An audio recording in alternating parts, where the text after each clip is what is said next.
Assalamualaikum warahmatullahi wabarakatuh. Perkenalkan, nama saya Dali Fernanda. Saya dari jurusan Hukum Tata Negara. Saya semester 3. NIM saya 2410104007. Baiklah, saya sini akan menjelaskan tentang hukum adat dalam sistem hukum Indonesia. Hukum adat adalah hukum yang tidak tertulis yang tumbuh, hidup, dan berkembang di tengah-tengah masyarakat Indonesia secara turun-temurun. Hukum ini bersumber dari nilai kebudayaan lokal dan pelaksana berdasarkan pada kebiasaan.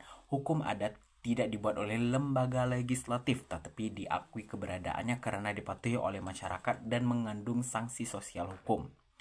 Ciri-ciri hukum adat biasanya tuh yang tidak tertulis, bersifat lokal, fleksibel dan dinamis, dan berbasis musyawarah dan kekeluargaan, mengutamakan keseimbangan dan keharmonisan sosial.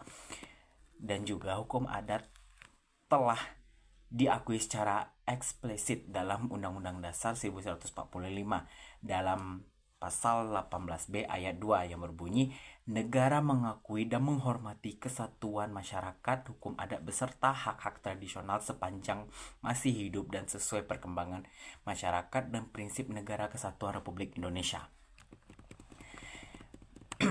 Dan juga ada peran dan sistem hukum nasional.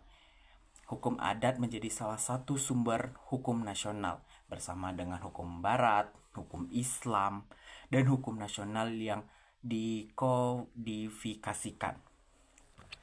Terus ada juga dalam praktiknya, yaitu ada hukum pertahanan, hukum waris adat, hukum perkawinan. Contohnya tuh seperti mengundang nenek mama ataupun petinggi-petinggi di sebuah desa gitu, ada kayak leluhur atau sebagaimana biasanya gitu penyelesaian sengketa adat.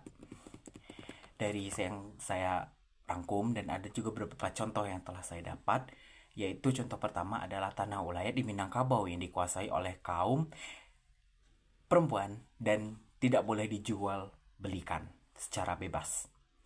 Terus ada juga penyelesaian sengketa melalui lembaga adat di Papua ataupun di Kalimantan tanpa melalui pengadilan formal.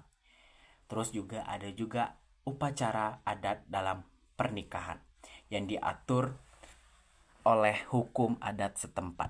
Biasanya itu sebelum melakukan sebuah acara pernikahan ataupun sebelum akad, biasanya tuh di malam sebelumnya ada acara pertemuan antara nenek mama ataupun petinggi-petinggi adat lainnya untuk melancarkan atau meminta doa atau meminta izin untuk kita yang melakukan acara pernikahan tersebut. Itu biasanya yang telah saya ketahui, acara tersebut sebelumnya dilakukan sebelum akad ataupun sesudah akad.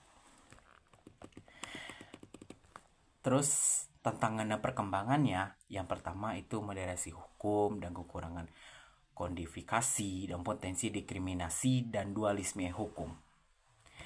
Jadi, kesimpulan yang saya dapat, hukum adat merupakan bagian penting dari sistem hukum Indonesia yang diakui dalam konstitusi dan menjadi salah satu sumber hukum nasional.